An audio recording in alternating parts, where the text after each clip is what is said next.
Hello, bonjour, marhaba, and welcome to Toulouse, France. So a city I had actually never heard of before I planned this vacation.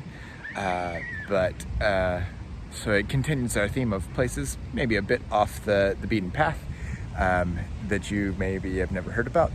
But here in the city, this is Paris des Filtres, this huge park right beside the river. Beautiful scene, lots of benches up all along the riverside, a playground that's great, and even has like a special section for even younger kids. So it is like a really great place. Again, free, really open, lots of space to do whatever, play sports, just sit. The weather is perfect. It's a little overcast today, but there's breeze. Definitely a nice change of pace from the strong sun of the Middle East.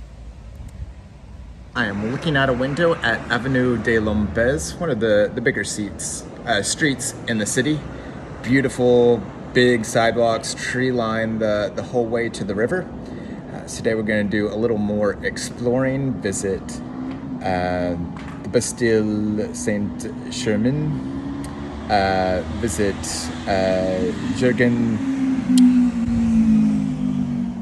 Jurgen Royal, the first public park in the city, and Victor Hugo Market, covered farmers market that's been here about 100 years. So all of it should be free. Weather is a little overcast, but not supposed to rain.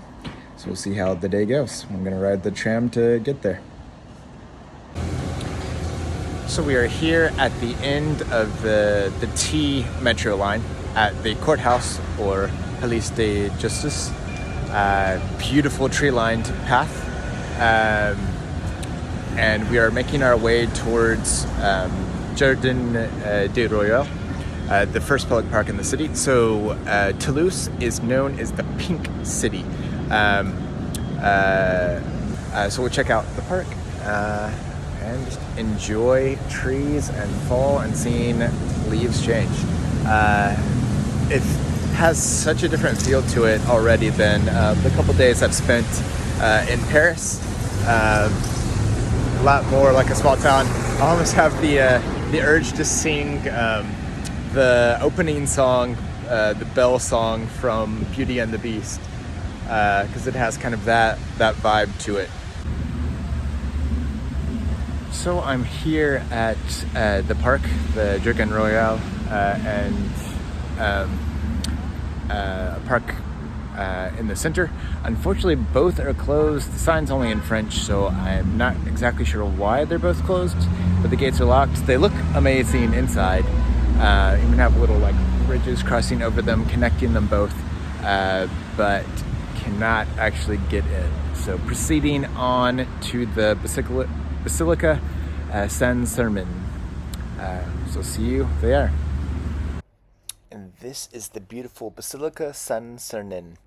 So it was built on the site and to commemorate Saint-Germain, who in the 3rd century was a local follower who was martyred in the spot. At that time it was a pagan city, and he was dragged through the city by a sacrificial bull.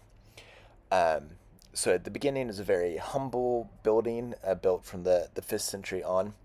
And then around 1000 AD, it became really popular and kept being built larger and larger and larger. So the design, the shape goes back over 1,000 years.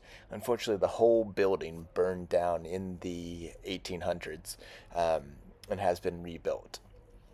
But really beautiful, massive scale, and one of the more impressive churches that I've been inside. We are here now in Victor Hugo Covered Market. It's been here 100 years, over 100 years at this point. So pretty much everything you could ever want. All things French food, cheese, jellies, fish, everything fresh. So this is definitely the place to be and to shop for fresh food.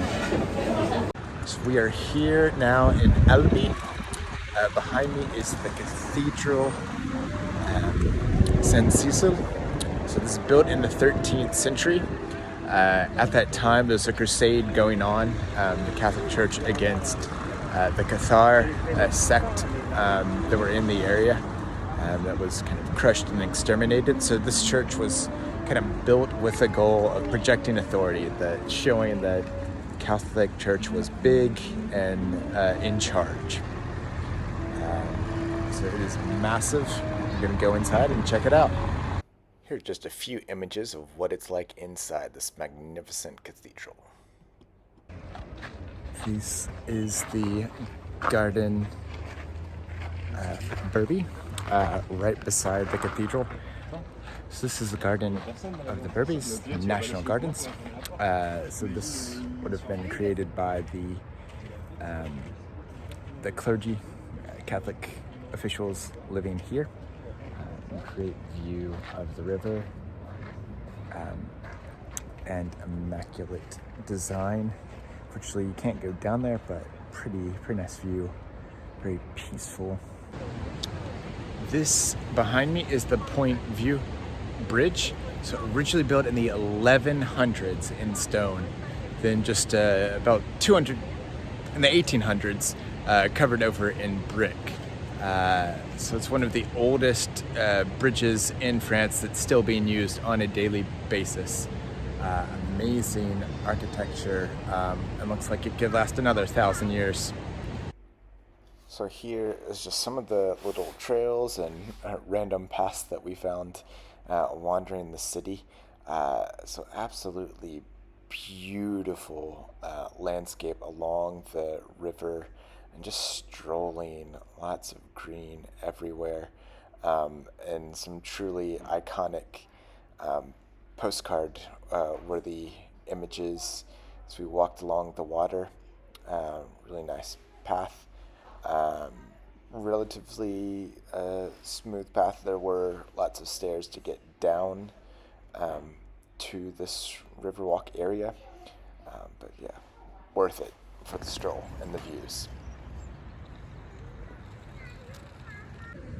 We're now here at the small little town of Cordes-sur-Ciel. So this is a medieval town. We're gonna walk up to the very top. Actually didn't do a lot of research before we got here, so add in some facts after. For now, just look around and see what we can find. See you up there.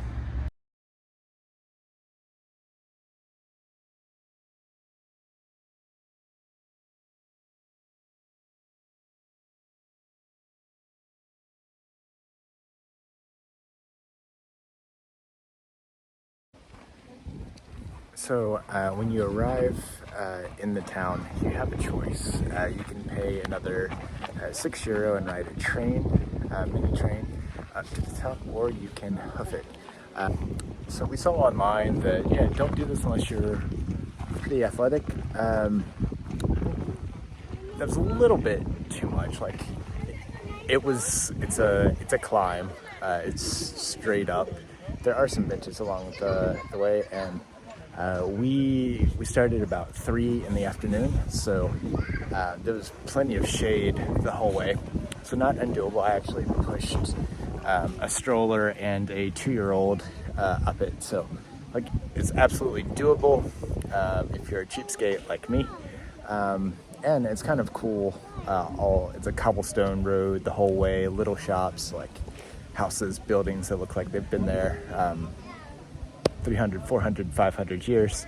So you get a bit more of a feel to it than if you're riding a train up it. So I recommend the experience if you are moderately in shape or can just like force yourself to keep pushing up and up and up. But the view here, we're in just like the first park open space we saw along the way, but just amazing view of the countryside. And just wrapping up, here are a few clips of some free public parks that are in the area of Toulouse. Really good equipment, well maintained, a lot of fun for our sun to play on, and just some images of flowers. We had a lot of good food on this trip. They do a lot of stews there, and sausage in this part of the country. One food recommendation: do not try French tacos. They were not good. Here's the picture of one now. Just don't do it. But do come see the Pink City.